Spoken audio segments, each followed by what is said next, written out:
কৈলাসহরে নির্মাণাধীন 200 আসন বিশিষ্ট আধুনিক যুব আবাসের নির্মাণ কাজ সরেজমিনে পরিদর্শন করলেন রাজ্য সরকারের ক্রীড়া ও যুব বিষয়ক দপ্তরের মন্ত্রী টিঙ্কু রায়। কৈলাসহর পৌর পরিষদের 14 নম্বর ওয়ার্ডে পৌঁছে তিনি প্রকল্পের অগ্রগতি খতিয়ে দেখেন।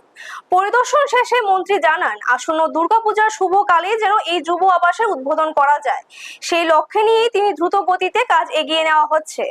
নির্ধারিত সময়সীমার মধ্যে গুণমান বজায় রেখে কাজ শেষ করতে তিনি সংশ্লিষ্ট দপ্তরের আধিকারিকদের প্রয়োজনীয় দিক নির্দেশনা দেন।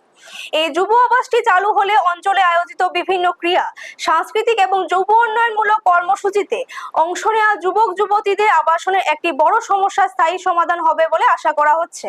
ব্যুরো রিপোর্ট, নিউজ তৎকাল 24।